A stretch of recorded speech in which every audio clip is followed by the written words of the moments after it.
சோர்ந்து போகும் நேரங்களில், வனாந்திர யாத்திரையில் களைத்து நான் சோர்ந்து போகும் நேரங்களில், நேசரின் சத்தம் என்னில் கேட்டிடும், நேசரின் சத்தம் என்னில் கேட்டிடும், என் வாழ்வு செழித்திடுமே, என் வாழ்வு செழித்திடுமே. வனாந்திர யாத்திரையில் களைத்து நான் சோர்ந்து போகும் நேரங்களில்,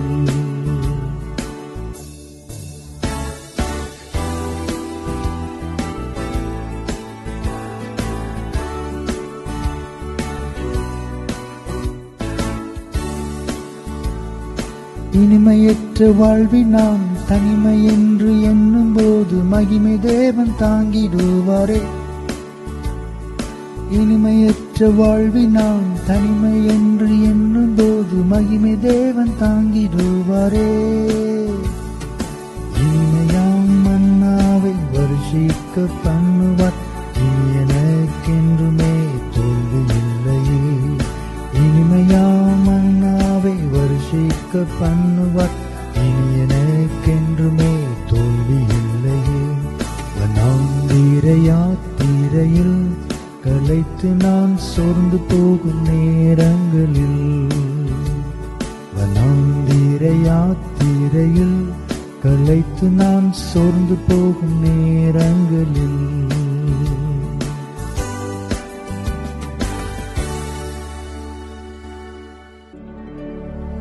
என் அன்பு தேவனுடைய பிள்ளைகளே, இந்த காலை வேளையில் உங்கள் அன்பு சகோதரன் காட்வின் மோசஸ் அன்போடு உங்களை வாழ்த்துகிறேன். வனாந்தரத்திலே வழிகளையும் அவாந்தர வெளியில் ஆறுகளையும் நான் உருவாக்குவேன் என்று கர்த்தர் வாக்கு கொடுத்திருக்கிறார். இன்னைக்கு நம்முடைய வாழ்க்கை ஏறக்குறைய 4 மாதங்களாய் வனாந்தரத்தில் நாம் நடந்து கொண்டிருக்கிறோம். கொடிய ஒரு வனாந்தரம். இஸ்ரவேல் ஜனங்கள் நடந்து வந்தார்கள். பயங்கரமான உஷ்ணம், தண்ணீர் இல்லாத சூழ்நிலை, ஒதுங்குவதற்கு இடமில்லை, சரியான உணவும் இல்லை. கொள்ளிவாய் சர்ப்பங்கள் நிறைந்த அந்த வனாந்தரத்திலே கர்த்தர் கிருபையாய் 40 வருஷங்கள் அவர்களை நடத்தினார். ஆனால் இந்த வனாந்தரத்திலே அவரும் அவர்களோடு கூட இருந்தார். பகலிலே மேக ஸ்தம்பமாய், இரவிலே அக்னி ஸ்தம்பமாய் கூடவே ஆண்டவர் இருந்தார். கற்பாறையிலிருந்து நீரூற்றை புறப்பட பண்ணி குடிக்க கொடுத்தார். தேவதூதர்களின் மன்னாவை கொடுத்து உணவை கொடுத்தார். தேவனுடைய பிள்ளைகளே, வேதம் சொல்லுகிறது, அந்த வனாந்திர நாட்களில் 40 வருஷங்கள் அவர்கள் நடந்தாலும் அவர்கள் பாதரட்சைகள் பழுதாகவில்லை, வஸ்திரங்கள் பழுதாகவில்லை. கர்த்தர் தூக்கி சுமந்தார் என்று நாம் வாசிக்கிறோம். அதே ஆண்டவர் இந்த 4 மாதங்களும் அவர்தான் உங்களை தூக்கி சுமந்து கொண்டு வருகிறார். பார்ப்பதற்கு நாம் வனாந்தரத்தில் நடப்பதைப் போல தெரியும், ஆனால் நாம் நடக்கவில்லை. கர்த்தர் நம்மை தூக்கி சுமந்து கொண்டிருக்கிறார். ஆகவேதான் நாம் உயிரோடு இருக்கிறோம். கர்த்தருடைய பிள்ளைகளே, முறுமுறுக்காதிருங்கள். இந்த நாட்கள் இப்படி ஆகிவிட்டதே, என் வாழ்க்கையே இப்படி ஆகிவிட்டதே, என் தொழில் இப்படி போய்விட்டதே, என் வியாபாரம் அழிந்து போனதே, ஆண்டவர் ஏன் இப்படி செய்தார் என்று முறுமுறுக்காதிருங்கள். உங்கள் வனாந்தரம் சீக்கிரமாய் ஏதனை போல மகிழ்ச்சி நிறைந்ததாய் ஆசீர்வாதமாய் மாறும். ஜெபிப்போமா.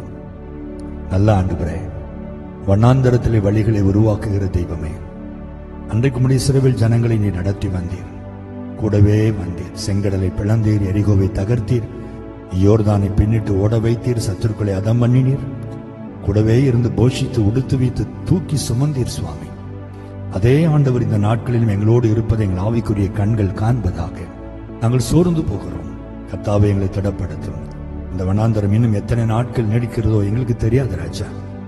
அது முடிந்தாலும் சந்தோஷம், முடியாவிட்டாலும் நீர் எங்களோடு இருப்பதினாலே அதையும் நாங்கள் சந்தோஷமாய் ஏற்றுக்கொள்ளுகிறோம். இத்தனை நாட்கள் வனாந்தரத்தில் அழகாய் நடத்தி வந்தீர் சுவாமி.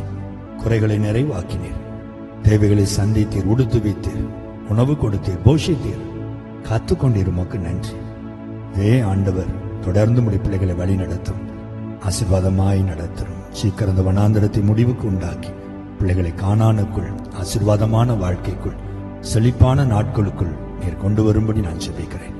கர்த்தர் அப்படி செய்கிற அன்புக்காக நன்றி அப்பா. யாருடைய வாழ்க்கையெல்லாம் குழந்தை இல்லை, வேலை இல்லை, திருமணம் இல்லை, கையில காசு இல்லை என்று வனாந்தரமாய் இருக்கிறதோ, இன்றைக்கு தேவைகள் சந்திக்கப்படட்டும்.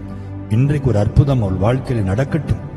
ஏதனை போல மகிழ்ச்சியான காரியங்களை அவர்களுக்கு இன்றைக்கு நீர் செய்து துக்கங்களை மகிழ்ச்சியாக்கும்.